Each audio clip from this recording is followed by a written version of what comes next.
আমরা প্রথমে ফিগারটাকে তৈরি করে নেব। আজকে সাবজেক্ট থাকবে আমাদের ফেরিওয়ালা। ফেরিওয়ালা মানে পাড়াতে পাড়াতে যে ফেরিওয়ালারা যারা আমাদের কাছে বিক্রি করতে আসেন এটা ওটা বা সবজি আনাজ, তাদেরকে আমরা ড্রয়িং করার চেষ্টা করব ছোট্ট বন্ধুদের মতো করে। প্রথমে আমরা ফিগারটা কমপ্লিট করে নেব এবং ফেরিওয়ালাদের যে মাথায় ফলের ঝুড়ি থাকে বা সবজির ঝুড়ি থাকে সেই ঝুড়িটাকে করে নেব। পুরো ফিগারটা কমপ্লিট করার পরে পুরো ফিগারটাকে একদম কমপ্লিট করে নেব। যেহেতু ফেরিওয়ালারা যায় তাদের পায়ে হয়তো হাই চপ্পল থাকে, কিন্তু আজকে চেষ্টা করলাম একটু অন্যরকম, একটু বুট জুতো দেওয়ার দেখালাম যাতে তোমাদের একটু আনন্দ লাগে।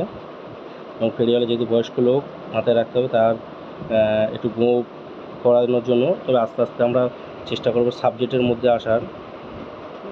এখন যেহেতু তোমরা ছোট্ট তাই তোমাদেরকে আমি এইভাবে দেখাচ্ছি, আস্তে আস্তে আমরা ডবল ফিগার দিয়ে সাবজেক্টের মধ্যে আমরা চলে আসবো। তো শীতের সকাল, এগুলো আমরা সামনে যে আমাদের আসছে শীতকাল, তার জন্য শীতের সকাল এগুলো আমরা আস্তে আস্তে দেখাবো।